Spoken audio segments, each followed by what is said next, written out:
Guitarist, musical director, and original member of Trans-Siberian Orchestra, Al Pitrelli. Welcome to the Morning X, my friend. Well, good morning, and thank you guys for having me on.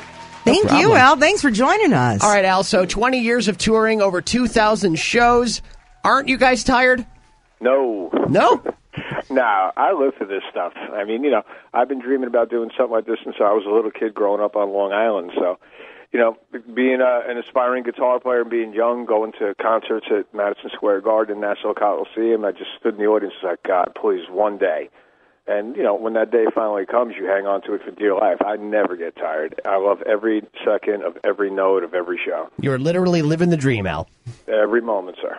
All right, so you guys are certainly a wonder of the music world, famous for, of course, your original heavy metal sort of symphonies, but also some pretty spectacular sort of like reimaginings of holiday songs. What's that process like? How do you even start to take a Christmas carol and turn it into what you guys do? Well, that's all our boss and the gentleman who created this thing, Mr. Paul O'Neill. He called me back in, I'm going to say, early winter of '95. And he said he needed some help working on a record he had been producing. And I was a huge fan of his production and songwriting, so I said, I'm there, dude. I'll be right there. Went into the studio, he put the faders up, and it was basically the middle section of what's become Christmas Eve Sarajevo, 1224. Mm-hmm. And I kind of looked at him like, like when your dog looks at you when you did something wrong, your head kind of tilts a little bit. And I'm like, well, what's up? And he goes, well, it's not really a Christmas song. He goes, it's a soundtrack depicting an event that took place on Christmas Eve during the war in Sarajevo. And I had told him, I said, the hair stood up on my arms, and I said, that's weird because I was Alice Cooper's musical director in '89 and '90, and I played in Zagreb and Belgrade. So I kind of know what you're talking about. I know the area. I had made some friends over there. So anyway, he put the faders back up. I started playing guitar. We put the song together, and it was one of the most powerful pieces I had ever worked on. And I thought that was going to be the end of it. And then later that year, by that following Thanksgiving, '95, and if you guys remember, it was the number one requested song in America, like in the flash of it. It was the most amazing thing. Every radio format in America could not get enough of that song, and America fell in love with that. And that was the lightning strike that started it. I mean, it still is one of the most iconic Christmas songs out there. Oh, yeah. You don't have Christmas without TSO. Yeah, it doesn't go a season without getting played, for sure. Which is, again, as a musician, you hope that, you can be in a good band and maybe, make a record or two and do some tours and have some great songs. That's awesome. That's all you ever dream of. I never saw this on the radar, and again, Paul O'Neill probably did because he's a whole lot smarter than me.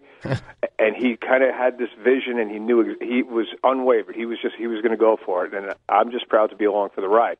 But to hear you guys say it, and I've heard time and time again that, the holidays don't start until you guys roll into town or we play your music, from Thanksgiving to New Year's, it's the greatest compliment anybody can give me because, again, as a guitar player, as a musician, you just want to, be pretty good at what you do and make some good music. For families to adopt this as part of their holiday, that's the greatest thing ever. It's unheard of. You guys are at Allstate Arena out here in the Chicago area, December 28th. What is different this year for this year's tour? Well, there's a lot of folks in your community that have been coming back year after year. I mean, we've been touring. We came through Chicago the first time in 1999, and 20 years later, some of those people still love to come see us play. So we like to give them the familiar portion of the show, which is the story that Paul wrote called Ghosts of Christmas Eve. That's the only thing that will be familiar to them. Everything in the front of the show, everything in the back of the show will be different musically. And as usual, every year we come in with a completely different looking production. So, our shows are based on great music, great stories, and incredible production, and we've tried to never overlook any one of those three facets. I know that Lori's familiar with your stage production. Yeah, I was going to say that feels like an understatement to me because I went and saw you on a spring tour here in Rockford at the BMO Harris Bank Center, and it was Beethoven's Last Night. This was a few years ago, and it was one of the most incredible performances I have ever seen with my own two eyes. Thank you. Oh, I appreciate that so much. That was so much fun to do. The way the lights would transition and the smoke and the people on stage, it was just incredible. And I have to tell you a funny story about when I went to see that show. I had my nose pierced, right?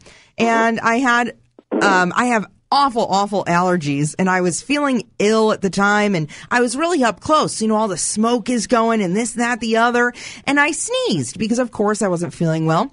And I watched as my nose ring come flying out of my face, and I could see it in the bright yellow lights. Oh, no. And it just about hit the keyboardist on stage, and I just about died. So I've always told myself that I am an honorary member of TSO because part of me lived on that stage. Because you assaulted their keyboard player with your face jewelry.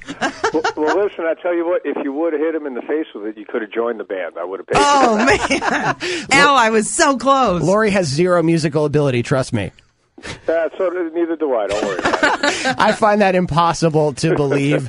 Al, Well, that's a great story, Lori. Thanks for sharing. Absolutely. When I see Vitali, the piano player, I'm going to tell him that. You should. Tell him I'm sorry. we look forward to seeing you guys here in the Chicago area. Again, that's December 28th at the Allstate Arena. A link to buy tickets can be found at trans-siberian.com. That's correct. Go to the website, and it'll kind of direct you wherever you need to go. And listen, guys, thanks so much for your time. You know, Chicago's been just like a second home to us. We can't wait to get back there, and we're going to have the time of our lives for 2 shows. Thank you for your time as well, Al. Thanks for joining the Morning X this morning. All right, guys. Much love. Talk to you soon.